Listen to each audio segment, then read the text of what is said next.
ನಮಸ್ಕಾರ ಸ್ನೇಹಿತರೆ, job centre YouTube ಚಾನಲ್ಗೆ ಸ್ವಾಗತ. ಸ್ನೇಹಿತರೆ, ಇದೇ ಮೊದಲನೇ ಬಾರಿ ನಮ್ಮ ವಿಡಿಯೋ ನೋಡ್ತಿದ್ರೆ ಪ್ಲೀಸ್ ಸಬ್ಸ್ಕ್ರೈಬ್ ಮಾಡಿ ಮತ್ತು ನಿಮ್ಮ ಸ್ನೇಹಿತರಿಗೂ ಶೇರ್ ಮಾಡಿ. ಸ್ನೇಹಿತರೆ, 26/2/2024 ತಾರೀಕು ಕರ್ನಾಟಕ ಲೋಕ ಸೇವಾ ಆಯೋಗದಿಂದ ಹೊಸ ನೇಮಕಾತಿ ಅಧಿಸೂಚನೆ ಬಿಡುಗಡೆ ಮಾಡಿದ್ದು 2023-24 ಸಾಲಿನ ಹುದ್ದೆಗಳನ್ನು ಭರ್ತಿ ಮಾಡಲು ಈ ಒಂದು ಅಧಿಸೂಚನೆಯನ್ನು ಹೊರಡಿಸಲಾಗಿದೆ. ಇದಕ್ಕೆ ಅರ್ಹ ಮತ್ತು ಅಭ್ಯರ್ಥಿಗಳು ಅರ್ಜಿ ಸಲ್ಲಿಸಬಹುದು, ಮಹಿಳಾ ಮತ್ತು ಪುರುಷರು. ಒಟ್ಟು ಹುದ್ದೆಗಳ ಬಗ್ಗೆ ನೋಡುವುದಾದರೆ ಎಷ್ಟು ಹುದ್ದೆಗಳಿಗೆ ಅರ್ಜಿ ಆಹ್ವಾನ ಮಾಡಲಾಗಿದೆ ಅಂದರೆ, ಗ್ರೂಪ್ ಎ ಹುದ್ದೆಗೆ 159 ಖಾಲಿವೆ, ಹಾಗೆ ಗ್ರೂಪ್ ಬಿ ಹುದ್ದೆಗೆ 225 ಹುದ್ದೆಗಳು ಖಾಲಿವೆ. ಸೊ ಒಟ್ಟಾರೆಯಾಗಿ 384 ಹುದ್ದೆಗಳಿಗೆ ಅರ್ಜಿ ಆಹ್ವಾನ ಮಾಡಲಾಗಿದೆ ಸ್ನೇಹಿತರೆ. ಹಾಗೆ ಆಯ್ಕೆ ಪ್ರಕ್ರಿಯೆಗೆ ನಿಗದಿಪಡಿಸಿರುವ ಕಾಲಮಿತಿ ಅಂದರೆ ಅರ್ಜಿ ಸಲ್ಲಿಸುವ ನಿಗದಿಪಡಿಸಿದ ಪ್ರಾರಂಭ ದಿನಾಂಕ 4/3/2024 ತಾರೀಕಾಗಿರುತ್ತೆ. ಹಾಗೆ ಅರ್ಜಿ ಸಲ್ಲಿಸಲು ಕೊನೆಯ ದಿನಾಂಕ 3/4/2024 ಆಗಿರುತ್ತೆ. ಮತ್ತು ಪೂರ್ವಭಾವಿ ಪರೀಕ್ಷಾ ದಿನಾಂಕ ಅಂದರೆ ಇವಾಗ ಟೆಂಪ್ರರಿ ಕೊಟ್ಟಿದ್ದಾರೆ 5/5/2024 ಅಂತ. ಹಾಗೆ ಸ್ನೇಹಿತರೆ, ಈ ಎಲ್ಲ ಹುದ್ದೆಗಳಿಗೆ ಅರ್ಜಿ ಶುಲ್ಕದ ಬಗ್ಗೆ ನೋಡುವುದಾದರೆ, ಸಾಮಾನ್ಯ ಅರ್ಹತೆ ಅಭ್ಯರ್ಥಿಗಳಿಗೆ 600 ರೂಪಾಯಿ ಅರ್ಜಿ ಶುಲ್ಕ ಇರುತ್ತೆ. ಹಾಗೆ ಪ್ರವರ್ಗ 2A, 2B, 3A, 3B ಸೇರಿದ ಅಭ್ಯರ್ಥಿಗಳಿಗೆ 300 ರೂಪಾಯಿ ಅರ್ಜಿ ಶುಲ್ಕ ಇರುತ್ತೆ. ಹಾಗೆ ಮಾಜಿ ಸೈನಿಕ ಅಭ್ಯರ್ಥಿಗಳಿಗೆ 50 ರೂಪಾಯಿ ಅರ್ಜಿ ಶುಲ್ಕ ಇರುತ್ತೆ. ಮತ್ತು ಇಲ್ಲಿ ಪರಿಶಿಷ್ಟ ಜಾತಿ, ಪರಿಶಿಷ್ಟ ಪಂಗಡ, ಪ್ರವರ್ಗ 1 ಹಾಗೂ ಅಂಗವಿಕಲ ಅಭ್ಯರ್ಥಿಗಳಿಗೆ ಶುಲ್ಕದಿಂದ ವಿನಾಯಿತಿ ಇರುವುದಿಲ್ಲ. ಸೊ ಯಾವುದೇ ರೀತಿ ಅವರಿಗೆ ಅರ್ಜಿ ಶುಲ್ಕ ಇರುವುದಿಲ್ಲ. ಸ್ನೇಹಿತರೆ, ಪರೀಕ್ಷೆಯ ಪ್ರಯತ್ನಗಳ ಬಗ್ಗೆ ಅಂದರೆ ನೀವು ಎಷ್ಟು ಬಾರಿ ಫೇಲ್ ಆದರೂ ನೀವು ಎಷ್ಟು ಅಟೆಂಪ್ಟ್ ಇರುತ್ತೆ ಅಂತ ನೋಡುವುದಾದರೆ, ಸಾಮಾನ್ಯ ಅರ್ಹತೆ ಅಂದರೆ ಜನರಲ್ ಮೆರಿಟ್ದವರಿಗೆ 5 ಬಾರಿ ನೀವು ಎಕ್ಸಾಮ್ ಅಟೆಂಡ್ ಮಾಡ್ಬೋದು ಇದನ್ನು. ಹಾಗೆ ಪ್ರವರ್ಗ 1, ಪ್ರವರ್ಗ 2A, 2B, 3A, 3B ಅಭ್ಯರ್ಥಿಗಳಿಗೆ 7 ಬಾರಿ ಚಾನ್ಸಸ್ ಇರುತ್ತೆ ಅಟೆಂಪ್ಟ್ ಮಾಡೋಕ್ಕೆ ಎಕ್ಸಾಮ್ನ. ಹಾಗೆ ಪರಿಶಿಷ್ಟ ಜಾತಿ, ಪರಿಶಿಷ್ಟ ಪಂಗಡ ಅಭ್ಯರ್ಥಿಗಳಿಗೆ ಪ್ರಯತ್ನಗಳ ಮಿತಿ ಇರುವುದಿಲ್ಲ. ಸೊ ಯಾವುದೇ ರೀತಿ ಇವ್ರಿಗೆ ಲಿಮಿಟ್ಸ್ ಇರಲ್ಲ, ಎಷ್ಟು ಬೇಕಾದಷ್ಟು ಅವರು ಎಕ್ಸಾಮ್ ಬರಿಬೋದು. ಮತ್ತು ಈ ಎಲ್ಲ ಹುದ್ದೆಗಳಿಗೆ ಶೈಕ್ಷಣಿಕ ವಿದ್ಯಾರ್ಹತೆ ಬಗ್ಗೆ ನೋಡುವುದಾದರೆ, ಯಾವುದೇ ವಿಶ್ವವಿದ್ಯಾಲಯದ ಸ್ನಾತಕ ಅಥವಾ ಸ್ನಾತಕೋತ್ತರ ಪದವಿಯನ್ನು ಹೊಂದಿರತಕ್ಕದ್ದು ಅಥವಾ ತತ್ಸಮಾನ ವಿದ್ಯಾರ್ಹತೆಯನ್ನು ಹೊಂದಿರತಕ್ಕದ್ದು ಸ್ನೇಹಿತರೆ. ಸೊ ಡಿಗ್ರಿ ಮುಗಿದಿರಬೇಕು ಅಂತ ಹೇಳ್ತಿದ್ದಾರೆ. ಶೈಕ್ಷಣಿಕವಾಗಿ ಅರ್ಹರಾಗಿರುವುದಾದಲ್ಲಿ ಆದರೆ ಆ ಪರೀಕ್ಷೆ ಫಲಿತಾಂಶ ಪ್ರಕಟಗೊಳ್ಳದೇ ಇದ್ದಲ್ಲಿ ಅಂತಹ ಅಭ್ಯರ್ಥಿಗಳು ಪೂರ್ವಭಾವಿ ಪರೀಕ್ಷೆಗೆ ಪ್ರವೇಶವಿಲ್ಲ. ಸೊ ಕಂಪ್ಲೀಟಾಗಿ ಡಿಗ್ರಿ ಮುಗಿದಿರಬೇಕು. ಸೊ ಅಂದರೆ ಇವಾಗ ಯಾವುದೇ ಬ್ಯಾಕ್ಲಾಗ್ಸ್ ಆಗಲಿ ಈ ಥರ ಇದ್ದು ನಿಮಗೆ ರಿಸಲ್ಟ್ ಎಲ್ಲ ಬಿಡಲೇ ಇರುತ್ತಾರಲ್ಲ, ಅವ್ರಿಗೆ ಯಾರಿಗೂ ಅಲವಿರಲ್ಲ ಎಕ್ಸಾಮ್ಗೆ. ಹಾಗೆ ಈ ಎಲ್ಲ ಹುದ್ದೆಗಳಿಗೆ ವಯೋಮಿತಿ ಬಗ್ಗೆ ನೋಡುವುದಾದರೆ, ಸಾಮಾನ್ಯ ಅಭ್ಯರ್ಥಿಗಳಿಗೆ ಎಷ್ಟು ಅಂದರೆ ಕನಿಷ್ಠ 21 ವರ್ಷ ವಯೋಮಿತಿ ಇರುತ್ತೆ. ಸಾಮಾನ್ಯ ಅರ್ಹತೆ ಅಭ್ಯರ್ಥಿಗಳಿಗೆ ಅಂದರೆ ಜನರಲ್ ಮೆರಿಟ್ದವರಿಗೆ 38 ವರ್ಷಗಳ ಕಾಲ ಇರುತ್ತೆ. ಹಾಗೆ ಪ್ರವರ್ಗ 2A, 2B, 3A, 3B ಅಭ್ಯರ್ಥಿಗಳಿಗೆ 41 ವರ್ಷಗಳ ಕಾಲ ವಯೋಮಿತಿ ಇರುತ್ತೆ. ಹಾಗೆ ಪರಿಶಿಷ್ಟ ಜಾತಿ, ಪರಿಶಿಷ್ಟ ಪಂಗಡ, ಪ್ರವರ್ಗ 1 ಅಭ್ಯರ್ಥಿಗಳಿಗೆ 43 ವರ್ಷಗಳ ಕಾಲ ವಯೋಮಿತಿ ಸಲ್ಲಿಲಿಕ್ಕೆ ಇರುತ್ತೆ.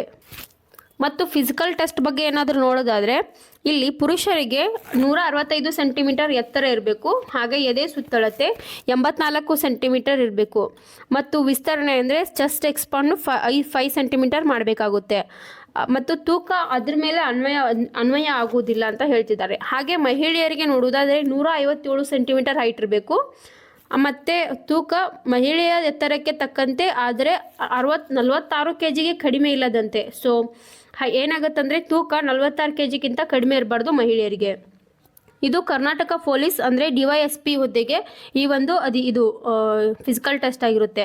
ಹಾಗೆ ಕರ್ನಾಟಕ ಕಾರಾಗೃಹ ಸೇವೆ ಈ ಒಂದು ಹುದ್ದೆಗೆ 168 ಸೆಂಟಿಮೀಟರ್ ಹೈಟ್ ಇರಬೇಕು ಪುರುಷರಿಗೆ, 86 ಸೆಂಟಿಮೀಟರ್ ಎದೆ ಸುತ್ತಳತೆ ಇರಬೇಕು. ಹಾಗೆ 5 ಸೆಂಟಿಮೀಟರ್ ಚೆಸ್ಟ್ ಎಕ್ಸ್ಪಾಂಡ್ ಇರುತ್ತೆ. ಮತ್ತು ಮಹಿಳೆಯರಿಗೆ 157 ಸೆಂಟಿಮೀಟರ್ ಹೈಟ್ ಇರಬೇಕು. ಹಾಗೆ 46 kg ಕಡಿಮೆಗಿಂತ ಅವ್ರದ್ದು ತೂಕ ಕಡಿಮೆ ಇರಬಾರ್ದು.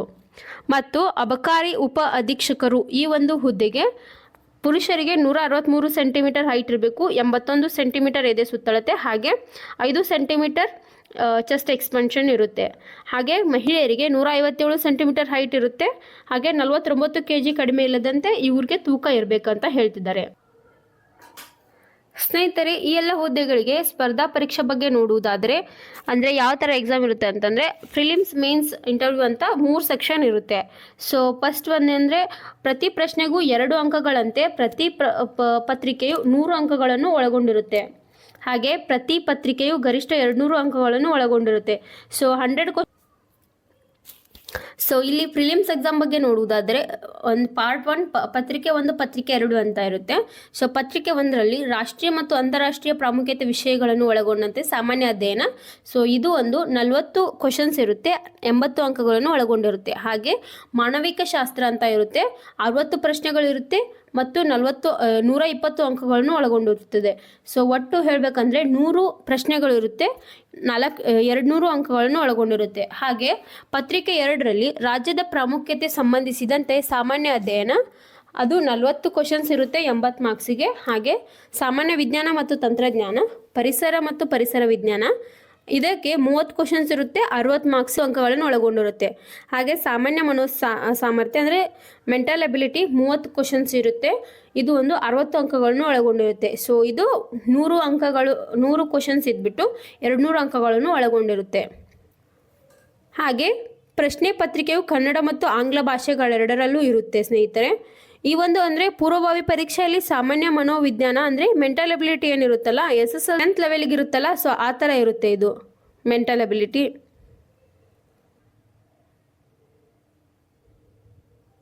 ಮತ್ತು ಸ್ನೇಹಿತರೆ ಇದಕ್ಕೆ 0.25 ನೆಗೆಟಿವ್ ಮಾರ್ಕಿಂಗ್ ಇರುತ್ತೆ. ಸ್ನೇಹಿತರೆ ಪ್ರಿಲಿಮ್ಸ್ ಬಗ್ಗೆ ಎಕ್ಸಾಮ್ ಬಗ್ಗೆ ನೋಡಿದಾಯ್ತು. ಇವಾಗ ಮೇನ್ಸ್ ಎಕ್ಸಾಮ್ ಬಗ್ಗೆ ಅಂದರೆ ಮುಖ್ಯ ಪರೀಕ್ಷೆ ಬಗ್ಗೆ ನೋಡುವುದಾದರೆ ಯಾವ ಥರ ಎಕ್ಸಾಮ್ ಪ್ಯಾಟರ್ನ್ ಇರುತ್ತೆ ಅಂತ. ಇದು ಕಂಪ್ಲೀಟ್ ಆಗಿ ರಿಟರ್ನ್ ಎಕ್ಸಾಮಿನೇಷನ್ ಆಗಿರುತ್ತೆ. ಸೊ ಪತ್ರಿಕೆ 1 ಪತ್ರಿಕೆ ಫಸ್ಟ್ ಬಂದುಬಿಟ್ಟು ಕ್ವಾಲಿಫೈಯಿಂಗ್ ಪೇಪರ್ಸ್ ಅಂತ ಇರುತ್ತೆ, ಕನ್ನಡ ಮತ್ತು ಇಂಗ್ಲೀಷು.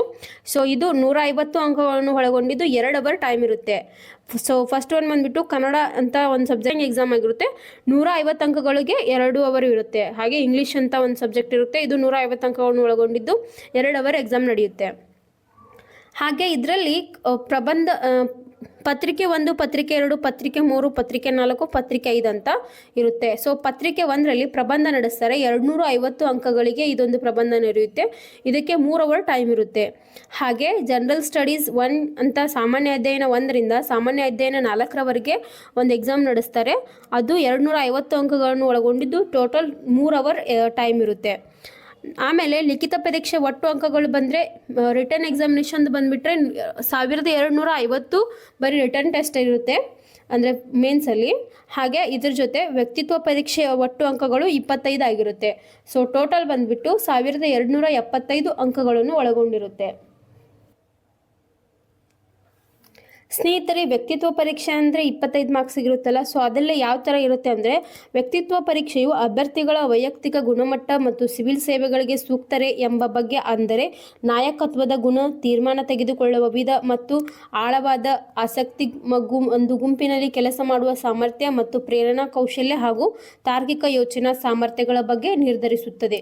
ಸೊ ಇವರು ಯಾವ ಥರ ಇರುತ್ತೆ ಅಂತ ಇಲ್ಲಿ ಹೇಳಿದ್ದಾರೆ ಅಂದರೆ ವ್ಯಕ್ತಿತ್ವ ಪರೀಕ್ಷೆ. ಸ್ನೇಹಿತರೆ ಈ ನೋಟಿಫಿಕೇಶನ್ ಲಿಂಕ್ ಹಾಗೂ ಅಪ್ಲೈ ಲಿಂಕ್ನ ನಮ್ಮ ಜಾಬ್ ಸೆಂಟರ್ ಯೂಟ್ಯೂಬ್ ಚಾನಲ್ ಡಿಸ್ಕ್ರಿಪ್ಷನಲ್ಲಿ ಹಾಕಿರುತ್ತೇವೆ.